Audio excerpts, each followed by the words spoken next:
Ladies and gentlemen, good day and welcome to Titan Company Limited Q4 and FY26 earnings conference call. As a reminder, all participant line will be in the listen-only mode, and there will be an opportunity for you to ask questions after the presentation concludes. Should you need assistance during the conference call, please signal an operator by pressing star, then zero on your touchtone phone. I now hand the conference over to Mr. Ajay Chawla, Managing Director, Titan Company Limited. Thank you, and over to you, Mr. Chawla. Thank you. Warm welcome to the Titan Quarter 4 FY26 earnings call. Thank you for being here this Friday afternoon. We have ended the year with a superlative Quarter 4 top-line growth, perhaps our best ever in the recent past. All our businesses have grown very well, and all our brands have enhanced their visibility and equity in the quarter and the full year that went by. Over to you for all the questions so we can get on with the Q&A. Thank you so much. Ladies and gentlemen, we will now begin with the question and answer session. Anyone who wishes to ask a question may press star and one on their touchtone telephone. If you wish to remove yourself from the question queue, you may press star and two. Participants are requested to use handsets while asking a question. Ladies and gentlemen, we'll wait for a moment while the question queue assembles.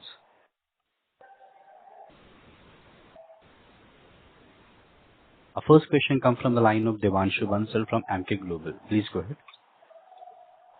Yes, sir. Hi. Congratulations on a good set of numbers. Sir, firstly, I wanted to check on gold sourcing.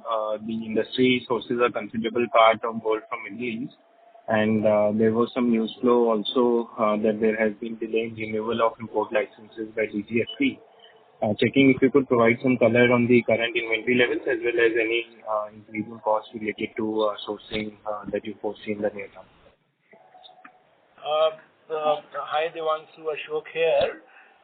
While some of those slowness we are also picking up from the customs point of view, but we are pretty much quite covered for quarter one, and also our gold exchange program is very, very successfully being run from the last quarter 3 onwards. Actually, we always used to run this, but now we have another level of and at a short notice we can kind of, if required, further ratchet down.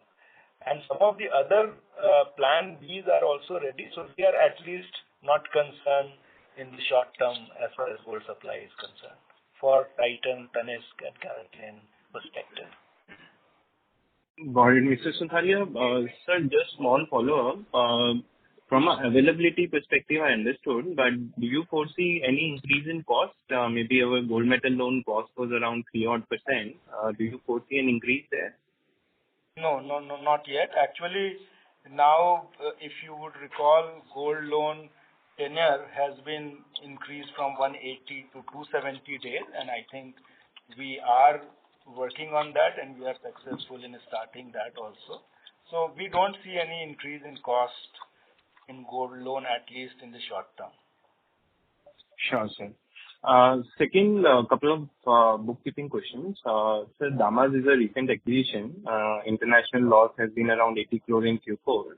If you could guide us on the top line scale, growth, as well as near-term loss run rate for Damas, it would be helpful in sort of forecasting for FY27.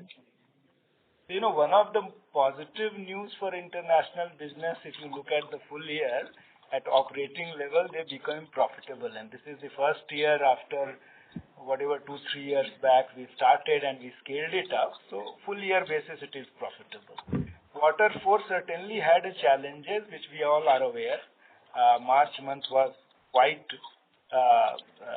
disturbed in the GCC, where not only Damas is present, but our Tanishq also is present. So all those things have kind of come in the quarter 4 in the form of loss of 82 crore, what you are seeing. GCC continues to be an evolving or situation which is unpredictable at this stage, and where the Damas vast retail network is there, and Tanishq is also expanding there.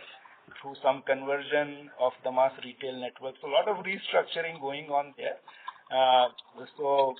But over the, I would say, 2-3 quarters beyond, if you want to look at, we are very, very positive about the aspects of whatever is happening in the integration, the operational improvement. We are quite positive about that. So the mass, the next 4 quarters, we started consolidating from the January. First 4 quarter, of course, we have started disclosure in some manner, and maybe you will see increased disclosure coming out of us as kind of we get better, and then next year onwards, you will also have comparison. Then you will be able to assess how the situation in terms of growth of revenue, margin of the mass itself is improving. But right now, we are not separately calling out. But it is not a major part of 82 crore, I can tell you. Whatever plan they had, it is actually they have done better than that plan. Got it. So last one, the unallocated losses, which used to be around 20-30 crore, this time around is around 140 crore in Q4. So what has led to this higher loss? For corporate? Just give me a second. Okay, so this is, there was a quite good performance for the full year as Ajoy started, and Titan, in past also we have spoken about, we have a tradition of sharing that superlative performance by sharing, we call it special reward, which kind of announced once we know the result, and that is how in quarter 4 it comes without much planning. And this year also the good performance has been celebrated by sharing that with all the employees and all the people connected with Titan. So it is about like 120 crore roughly, and that is what the variation you are seeing. Sure, sir. I have more questions, but I'll join back in the queue. Yes, thank you. Thank you. Our next question comes from the line of Aditya Soman from CLSA. Please go ahead. Hi, thanks for the opportunity. So actually, 2 follow-up questions. So you said a lot of that 82 crore loss was not in Damas, so that could be for Titan's Middle East businesses. Is that the right assumption? Yeah, you're right. Okay, and which is why it's showing up in the standalone numbers, right? No, it will not show in standalone. It is the international subsidiary. It is showing. Okay. There. Okay, in the international subsidiary. All right. And this 120 crores, this is not attributable. I mean, the reason it's in unallocated loss is because it's not attributable to any specific. So it wouldn't be like a payment to the franchisees, right? So this is just bonuses to employees or other partners, or would this also include payment to franchisees? No, it is not payment to franchisees. It is mostly employees and the other employees through different agencies who are connected with us. All right. No, very clear. And then just very quickly on the watches business, again, we've seen the reason. Like my colleague just hinted me, one thing which you would see in standalone in international, I don't know what page you are looking at, but we, from the 25-26, although we had a transfer pricing arrangement all through start of international business, but we formalized that from 25-26, where we are treating our all subsidiaries at low risk distributor, and that Titan as a parent company is in a way ensuring that a certain amount of basic profit is there, and that transfer pricing adjustment in the standalone books is about 80 crore plus minus, but in consolidated basis that nullifies because it is between subsidiary and parents. So that I just wanted to point out for you as well as all the people who are on the call. I understand. That's very clear. And that's why the standalone profitability will look lower. Yes. Okay. Very clear. And just quickly on the watches one, so you've given us a sense of how the analog watches have done, but can you give us a sense of what the contribution for the full year is from analog watches now?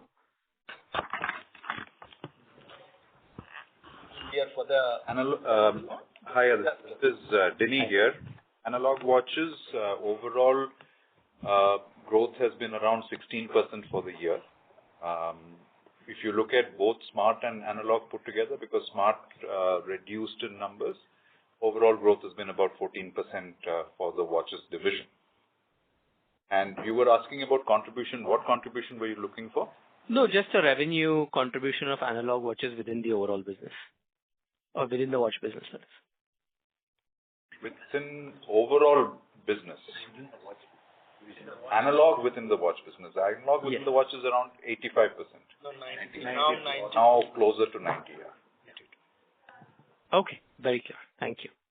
That's it from me. Thank you.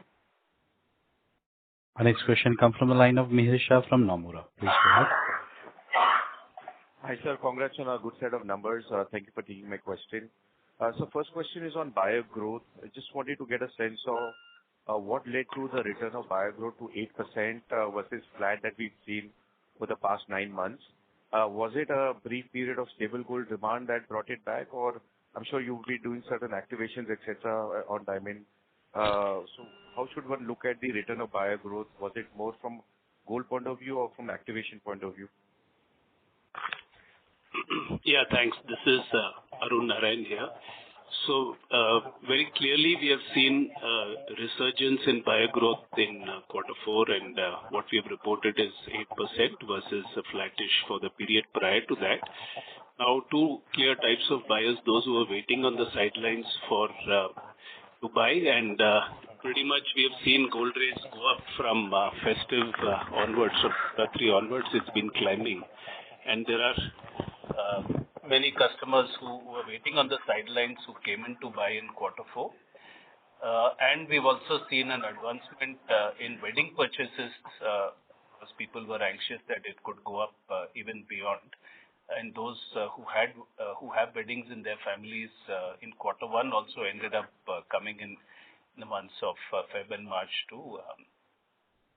So it's a mix of both, which is helped. But also we have seen a resurgence in buyer growth on the studded front as well, aided and enabled by the of diamonds, which has been a very, very successful campaign, a very fresh campaign, very different from what we have done in the past.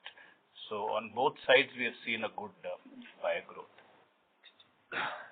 Lastly, I think the continued exchange campaign, which we began in the month of just before festive, really has worked extremely well. It helped get buyers in quarter 3, and by sustaining it, it's also helped us to get buyers in quarter 4.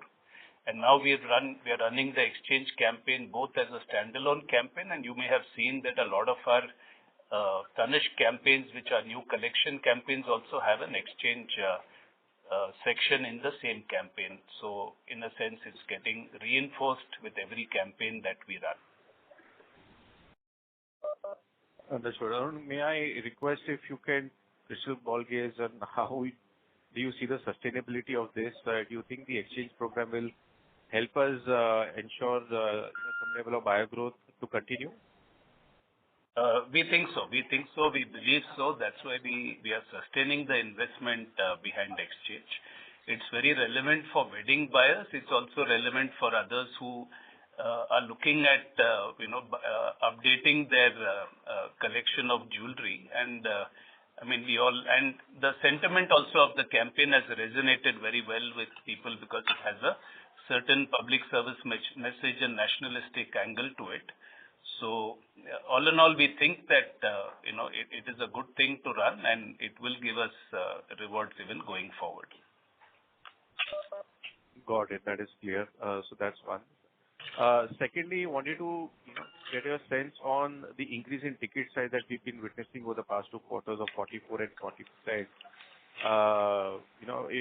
Should one extrapolate this growth given that the gold prices have gone up, or do you think it is a phenomena again because of wedding earlier and activation in fourth quarter? Can one expect this at least to continue for some more time?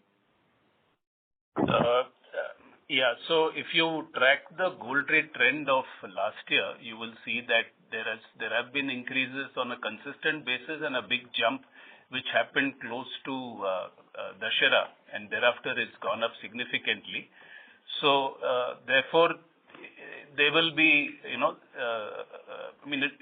that sense, if you were to compare, let's say, quarter one versus quarter one of last year, just the increase in gold rate will give us a certain ticket size benefit in quarter one and quarter two. But the second half of the year, we will have to see how the trend of gold actually, how it kind of pans out. But perhaps for the first 2 quarters, we may see a certain benefit. Got it. And lastly, on profitability, you have been within the 11-11.5% band in the TMZ side of the business in domestic.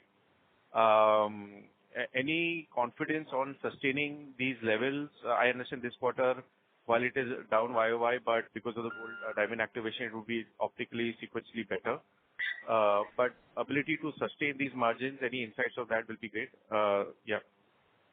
Yeah, so Ashok here, I think this is completely, I would not say full correlation, but gold price is playing a significant role on the product mix aspect of it, and consequently, it is very difficult to tell sustainability. Yeah, if gold remains at the current rate, it is sustainable, but if gold continues to go up, we may have to keep making effort, which has been a huge effort by the team on various things which we have talked in the past, like doing 18 karat, 14 karat jewelry, doing mix, re-engineering, lightweight jewelry, a lot of things they have been doing.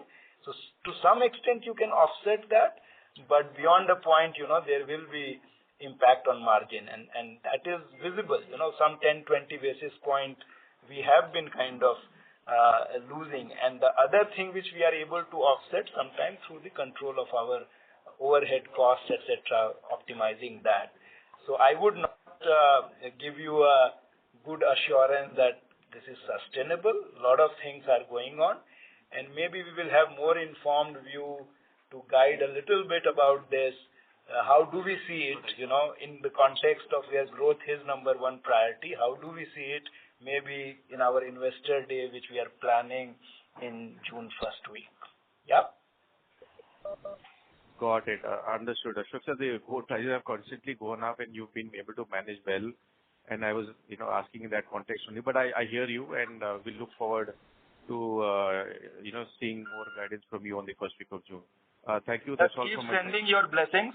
We will hopefully continue to deliver. Just keep sending your blessings. Thank you, sir. Wishing you all the very best. Thank you. Thank you. Our next question comes from the line of Kunal Vora from BNP Paribas. Please go ahead. Yeah, thanks for the opportunity.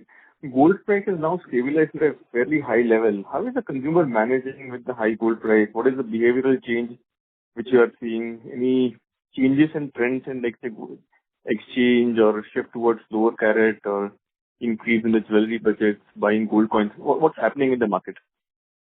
Yeah, actually all of the above.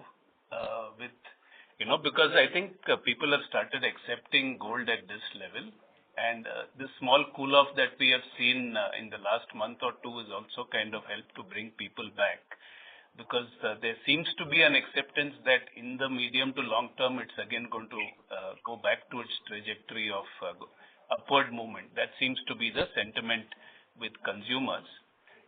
From a brand standpoint, I think we have said we need to make jewelry both exciting as well as accessible. So there are a set of things we have done to make it accessible. Exchange is one, 18 karat gold is the other, 14 karat studded jewelry is the third. Lastly is the jewelry purchase plan that we have, which is a grammage purchase plan, which is ongoing for the last 2 years, which does a rupee cost averaging by accumulation in grams and not in rupees. Plus the whole lightweight piece where we are trying to get a significant difference in the weight of the jewelry versus the way it looks. So look to price ratio. So multiple things we are doing to make jewelry accessible and exciting as well for customers. But certainly there is interest in the category, which is what we have seen in quarter 4 by way of a buyer growth.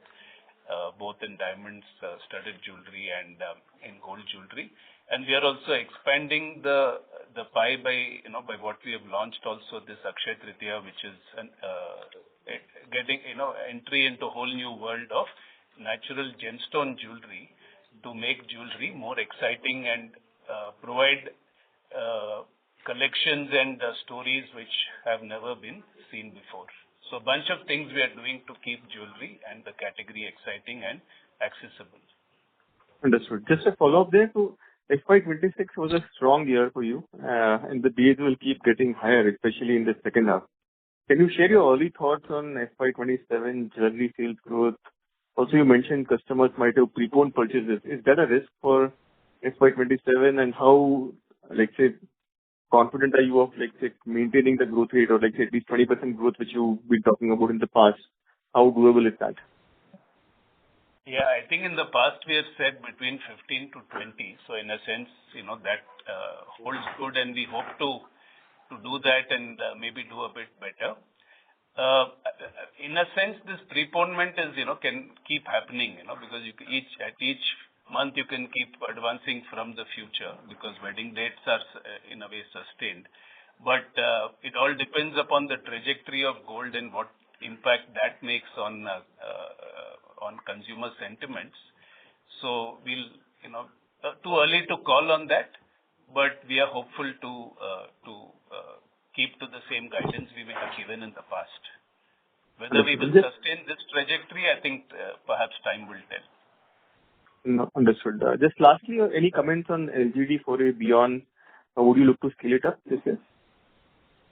Yeah, like we said in the earlier, we would certainly like to expand to around 10 to 12 stores in 2 to 3 cities, and then kind of see how that because we've done a certain study, we've done a lot of interaction with customers, and we reached a point where we believe that that it is a twin engine approach to growing adoption in a very low penetrated diamond market, which is India. So our objective currently is very soon to scale up to the next step of 10 to 12 stores, and then kind of see how that works for us before planning a national launch. So right now we are looking to get to that point. We are at 2 stores currently, and hopefully we'll get a bunch of stores in place in Q1 itself. Understood. Thank you. That's it from me. Thank you. Next question comes from the line of Nihal Mahesh Jham from HSBC Bank. Please go ahead. Yes, hi team. Good evening. Couple of questions. The first one was on the 15 to 20% growth for next year that you mentioned. Does it say, as I said, depend on the fact of gold prices continuing to sustainably increase, so that also becomes an additional lever for buyer growth, or what are the caveats in terms of achieving that number? I think this is the general guidance that we have given, that we should be able to sustain this kind of a growth irrespective of gold rate, because it's intrinsic to what we kind of try to achieve irrespective of the gold rate. And pretty much the playbook is very simple. If gold rate goes up, then we need to manage the buyer growth to deliver this number and to keep the category, like I said, accessible. So in a sense, that's the playbook that we've been following also for the last year or so. I will just add to that. This is Ajay here. See, the fundamentals of jewelry category and the industry formalizing, and therefore organized players growing more rapidly, certainly players with stronger balance sheets as gold price go up, as well as brands which are providing that trust and of course differentiation. So I think that formalization of the industry continues to be a very strong underlying factor for growth. Interest in the category because of its preciousness, and thirdly, the India growth story. Therefore, the 15 to 20% is something that we ought to do. If we don't do that much, we won't be doing justice to all these tailwinds. Caveats will always exist in terms of volatility in gold price, macro sentiment, etc. but those need to be managed. Got that, Ajay. Just one follow-up to that this FY26 was an exceptional year, and you also mentioned there was a lot of FOMO buying which would have paid off, say, in Q3, maybe in Q4. That kind of a customer obviously would have come in one time or would have upsized the amount he spends. So potentially, if you don't see that kind of a gold price run up in this current year, maybe that customer goes out.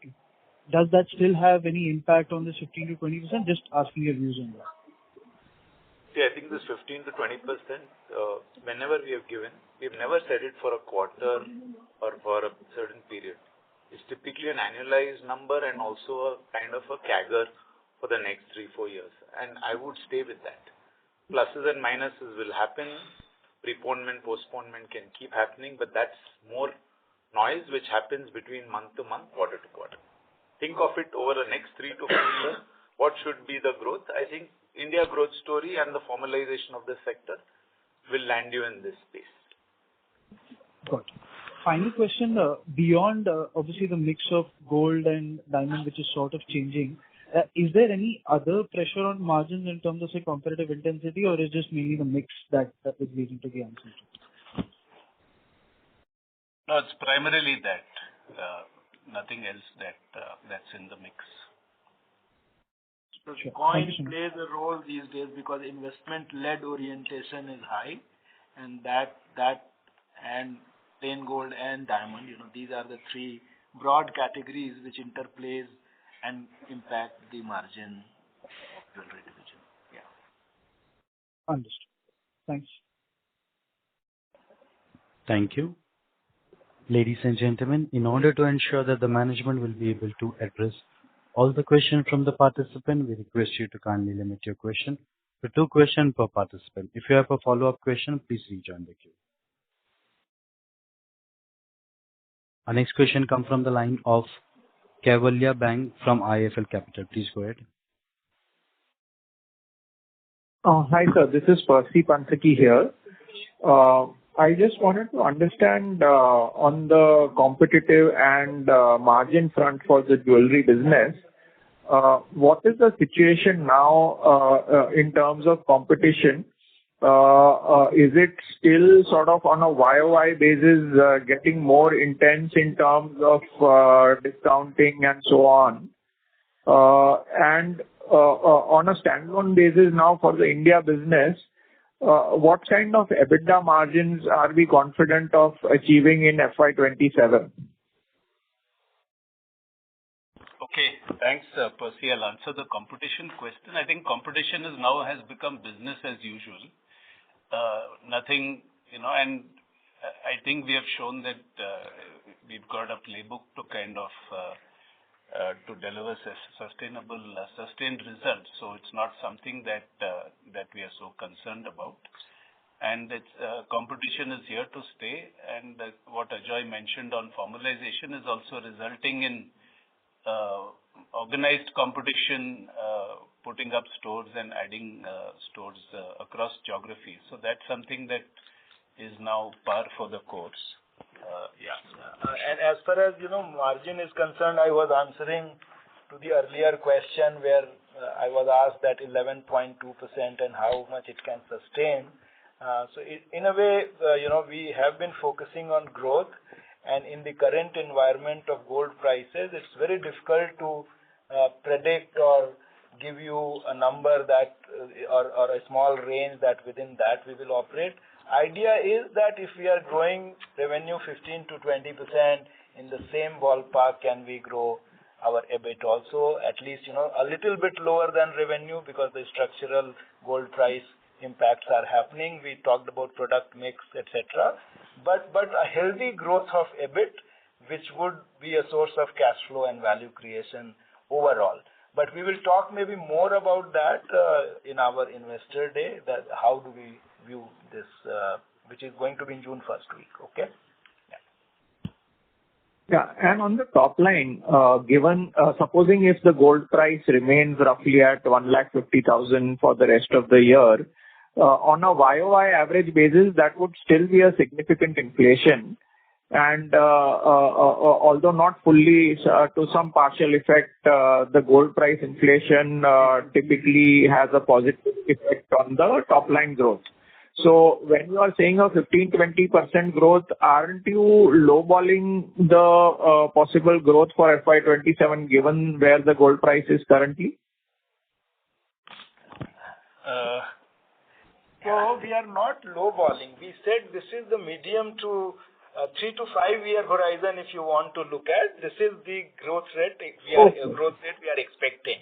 We are not giving any guidance to you for FY27. As Arun spoke about, Q1 and Q2 may have benefit of this gold price inflation substantially. Q3, Q4 already gold price was quite elevated, and it will completely depend on trajectory from there on. So this guidance of 15.20, you look more that we have the way we are running business, the way Indian macros are behaving. We believe 15 to 20%, 3 to 5 year kind of horizon is certainly delivered on a CAGR basis kind of thing. Understood. Very clear, sir. Thank you very much. Thank you.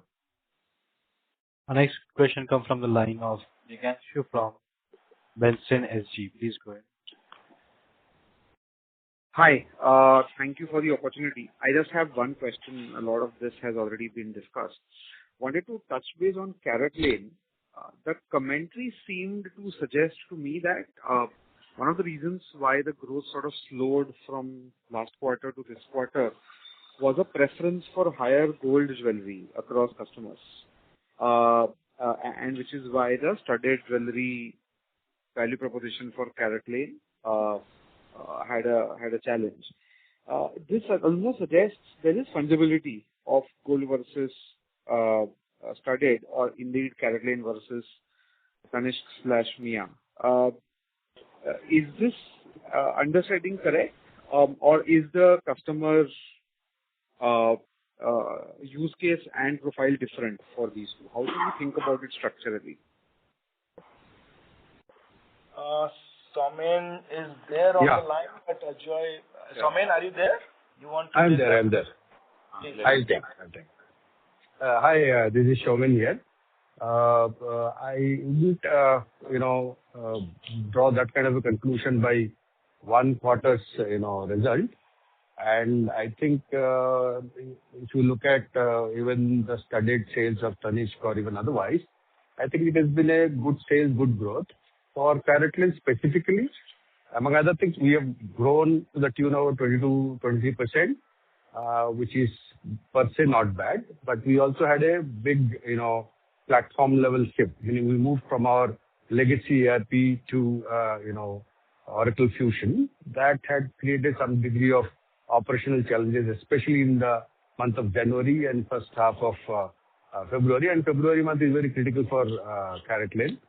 Because Valentine is our next big month after Diwali. So at some level, we have not been able to fulfill some of the demand that were coming to us. So I would say this is a bit internal, and this is a part and parcel of any big change that happens in terms of ERP migration. And why am I saying it so confidently? Because if I look at my December figure, or if I look at what we experienced in the month of April, that suggests that this is actually more of a blip. Yeah, so I wouldn't think there is any significant change in customer preference for diamond, and therefore for CaratLane. Okay, clear. Just a quick follow-up then on margin profile changing for CaratLane and at 8.4% this quarter is also a function largely of operating leverage or something else as well? Yeah, it is, because the revenue was one big factor. And also we have continued our investment on our campaigns in order to, generate a lot more, awareness among customers, because we are also present in across 160 plus towns. So these would be the two factors, but revenue would be the single largest factor for the. But for the year, it's almost nearly 10%. So. Yes. Okay. All right. That's it for me. Thank you so much. Thank you. Our next question comes from the line of Siddhant from Goodwill. Please go ahead. First question was about Taneira. What kind of metrics are you targeting till you start opening new stores again? Like, is it some inventory turn, profitability? Hi, this is Ajay here. I'll take that. On Taneira, I think we are undergoing some kind of a review of the way we are managing the store operating model through a mix of merchandise change, price points, and strengthening the consumer value proposition. And therefore, the metrics we are looking at is twofold. One is, of course, same store growth, buyer growth, and thirdly, we'll be looking at the stock turns as well as the sell-throughs of product merchandise that has been brought in.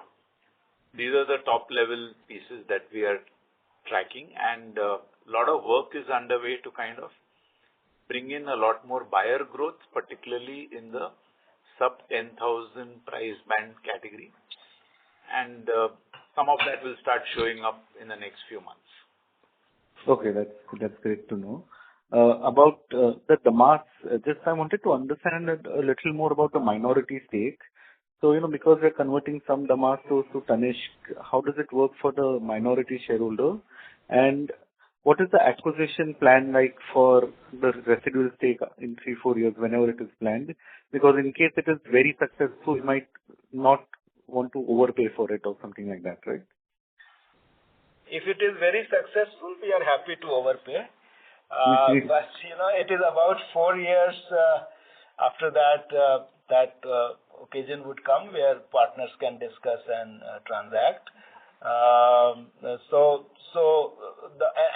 Some of the retail conversion which are happening in favor of Tanishq in the catchments where Southeast Asian customers are dominant.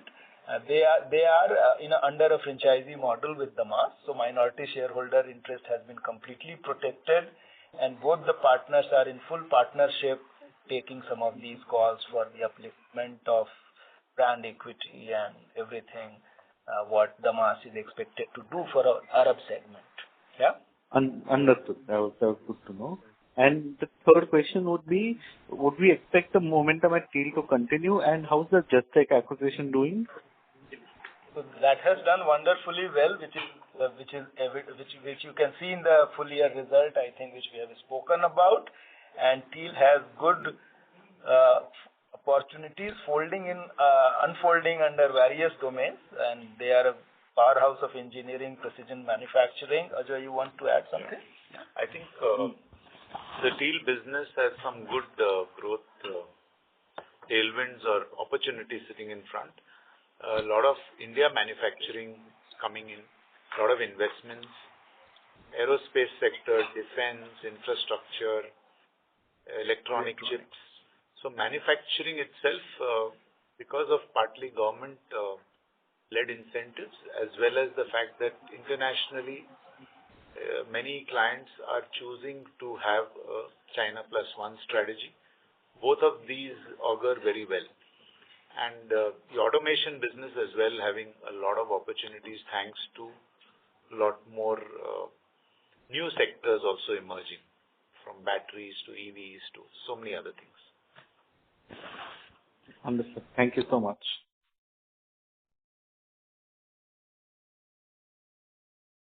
Thank you. Our next question comes from the line of Ashish Kanodia from Citigroup. Hi. Thank you for the opportunity. So the first question was on the bullion sales. If I look at on a full year basis, the bullion sales is substantially higher. So one, is this bullion sales largely because of the benefit which we have on the custom duty, which on 1% custom duty? So you're just selling that gold. And if that's true, then where is the profit sitting? Is it sitting within the jewelry EBIT?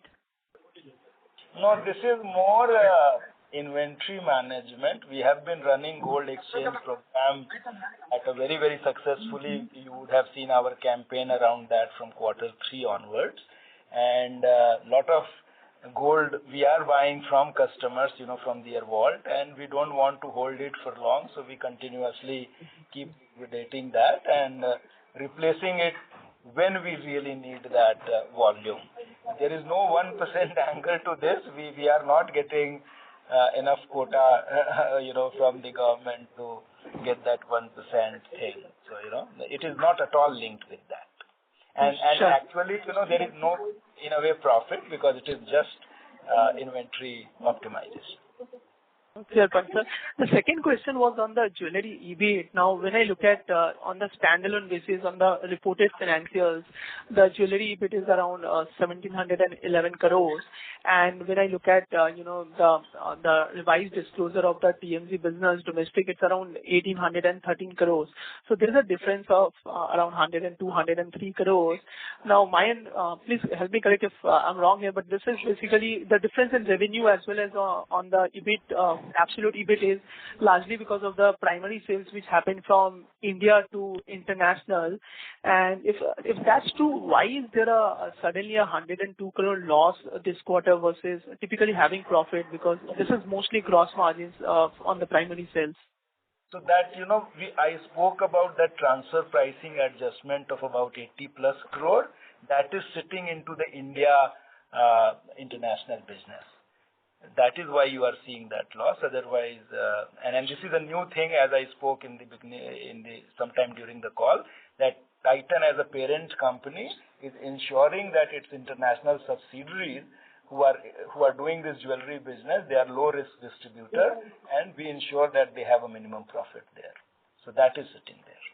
Sure. So maybe I will connect more on this offline. And just last question, I think, on the demand side is one, if you can help me understand, I think you talked about the grammage purchase plan, which started 2 years back.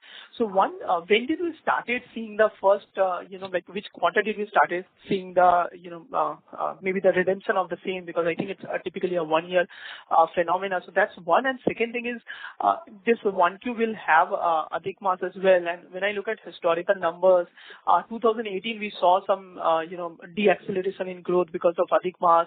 The next year 2021 because of COVID etc. is not very clear. But 2024 we didn't see any impact from a growth point of view. Whatever was the trajectory, it kind of continued. So from an Adhik Maas point of view, anything to look at, or do you think that there are enough initiatives the company has taken to mitigate that impact on growth? Okay. Thank you for that, for the two questions. Let me answer the first one first. The redemption for the Riva Golden Advantage grammage program started from Jan 2025. This is at a national level, though the program was run at a pilot level in Tamil Nadu prior to that. So Jan 25 was the national, at a national level is when redemptions began. The second question on Adhik Maas, honestly, we haven't really given it too much of thought for me to, answer that. But see, there is a lot of seasonality in jewelry purchase. There are months which are auspicious, months which are not auspicious. So it pretty much is part of an operating rhythm that we have. So really, we don't, worry too much about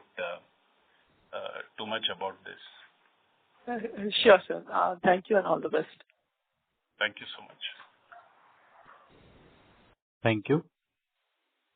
Our next question comes from the line of Ali Asgar Shakir from Motilal Oswal Mutual Fund. Please go ahead. Yeah, thank you for the opportunity, sir.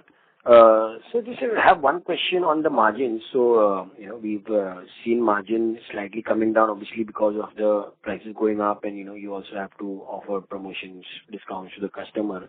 Now, as you mentioned that Q1, Q2, prices will be high, but beyond that, if prices remain at the current level, would we expect the discounts, promotions to now start coming down, and therefore, in a flattish gold price environment, your margins could be better? See, our reference was more from the growth point of view that Q1, Q2 may have a tailwind of differential gold rate compared to last year Q1 to this Q1, and Q3, Q4 might be much more closer if gold prices doesn't go further up. But if at all they go further up, then again something may happen. So it was more from the growth point of view than the margin point of view, our response that. And I think the margin pressures are more coming from the product mix aspect, not as much as the discount, which happens, which we have activations, and I don't think we have kind of doubled down on that in a very, very big manner. Exchange program, of course, does have an investment, and which is kind of helping us a lot in growth, in getting buyers and all those stuff. So we are quite comfortable in continuing with that. Okay. But just to, further, persist on this point, that if at all the gold prices remain stable, do you think there is any possibility of improvement either from the point of view of also mix or maybe whatever activations we may be doing to, increase customer intensity? Sustainability of margin would become far easier if gold rate remains where it is. And then we will see whether there is opportunity to improve or what. But sustainability would certainly become far easier. Got it. Okay. Thank you very much. Very useful. Thank you. Our next question comes from the line of Tejas Shah from Avendus Spark Institutional Equities. Please go ahead. Yeah. Hi. Thanks for the opportunity, sir. Sir, just wanted to know, based on the current trends and data available, what would be our assessment of the market share movement this year in jewelry? Okay. Thank you for that question, Tejas. Our sense is that perhaps we have gained about 50 to 60 bips is our sense on FY26 versus FY25. Perfect. The second, if we have to look the opportunity here in jewelry from consumer wallet share perspective, based on my rough calculation, we would have added, the sector would have added roughly 4 lakh crore kind of size in last 4-5 years, which is sizable if we compare with many other discretionary categories. So how should we think about this number, or the denominator is not only consumption basket, but it is stepping into investment basket of the consumer as well, and hence perhaps looking from consumer lens could be not the right way or the only way to understand. Just wanted your perspective. I think it's a bit of a complex question. Better to, discuss it in person when we are meeting just few weeks from now. The honest answer. Difficult to answer that over a call, but there are multiple customers, multiple need states. The whole investment buying has really, peaked in the last few years. That may not have been in the case between 2012 and 2019 when gold was very stable. So, so we'll have to look at it by need state, and maybe good to catch up in person perhaps, or do it over investor meet few weeks from now. I'll park it for them, sir. Thanks a lot and all the best. Thank you. Our next question comes from the line of Utkarsh Sinha from an individual investor. Please go ahead. Actually, I wanted to understand that given the sharp increase in gold prices of the gold volatility, can you paint us a picture of how the demand trends progressed across Jan, Feb, March, particularly this quarter?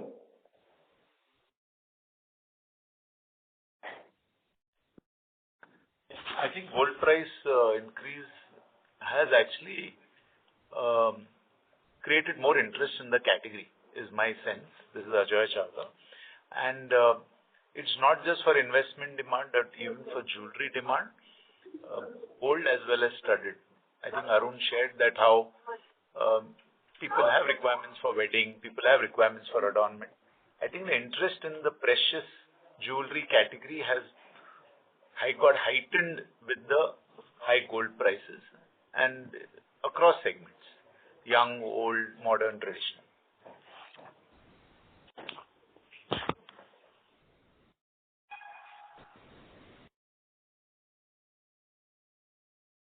Mr. Sinha, have you done with your question?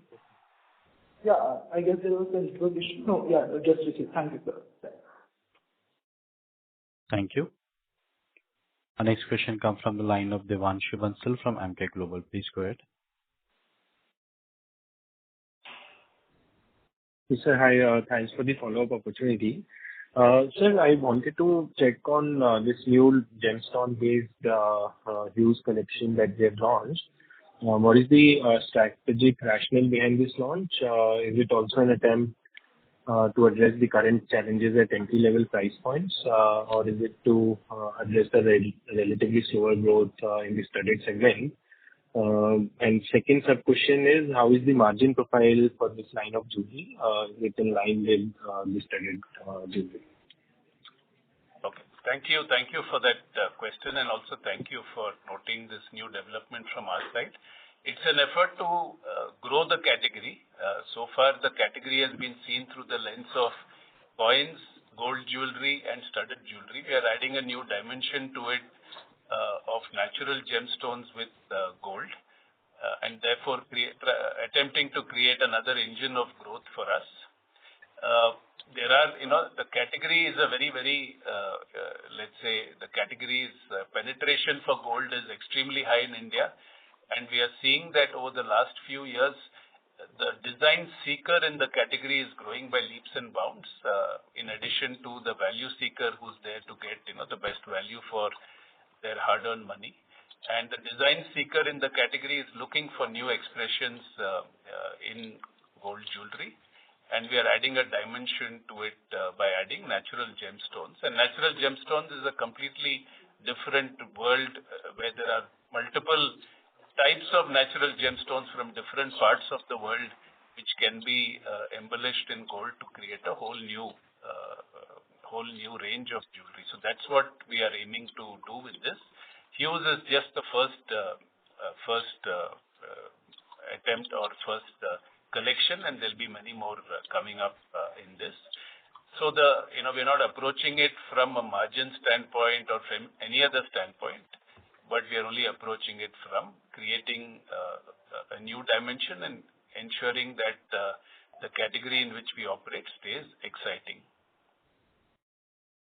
Understood. Sir, small follow-up, if you could highlight the price range for this collection, as in, is it at entry-level price points or more towards the premium price points? Yeah, we have about 200 styles, 50% of which is between about 40,000 and 2.5 lakhs. Okay, so this may help us. It goes up to about 10 lakhs. That's the overall range. Understood. So this may help us sort of address the challenges that we have been seeing at entry-level price points as well. It is seeming to do that as well. And a lot of it is seeming to do that as well. So very wearable jewelry that you can wear every day. So it's not stuff that you buy and keep it in the locker. And that's also the direction in which we are moving to have a greater part of the excitement also in wearable daily wear jewelry. So it's certainly helping in that endeavor. Got it, sir. Thanks for the opportunity. Thank you. Our next question comes from the line of Priyanka Dhingra from SBI Mutual Fund. Please go ahead. Hey, sir. So I just wanted to understand from the IK business perspective, there were 20 stores which were net closed in the quarter. And of course, the EBIT margin is also from a YOY basis a little suppressed. So I'm just trying to understand that despite the premiumization and the store optimization that we are doing, why are the EBIT margins going down, and what are the plans to further improve this category? Thank you, Priyanka. This is Raghavan here. So the store closures is a part of revamping the look and feel of our network. So this is a journey which we undertook for the past 1.5 years. And that is the reason you see almost 32 store closures and the net being at 20. So that is to enhance the overall appeal. In terms of the EBIT, I think our focus is on growing the top line revenue. And if you look at the revenue growth, now we are clocking almost a 16 to 17% growth. However, this was also supported by increased marketing spends. And also we had a one-off inventory recall where we recalled certain stocks which we believe were slow movers. So these are the reasons for that. Okay, got it, sir. The second question I wanted to ask was about Beyond, the LGD platform. I understand that at this point of time, maybe sharing separate numbers may not be possible.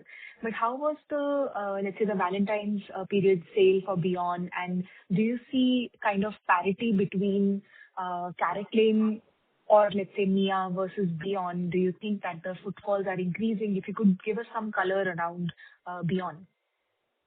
Sure. Thank you for this question on Beyond. It's just one store, so it would be incorrect to extrapolate on a sample size of one. But we have seen good traction even in Beyond during the Valentine's period this year. So nothing that we are seeing which is very different from what we are seeing in natural diamonds. But do allow us to open few more stores and have more data points to answer that with more rigor. Sure. Thank you so much. Thank you. As there are no further questions from the participant, I would like to hand the conference over to Mr. Chawla for closing comments. Thank you, and over to you, sir. Thank you everyone once again for a very engaging and interesting conversation. Thanks for all your questions. They make us think, and look forward to seeing you soon in the next few weeks. Till then, take care. Bye. Have a good Friday and a weekend. Thank you so much, sir. Ladies and gentlemen, on behalf of Titan Company Limited, that concludes this conference. Thank you for joining and have a good day.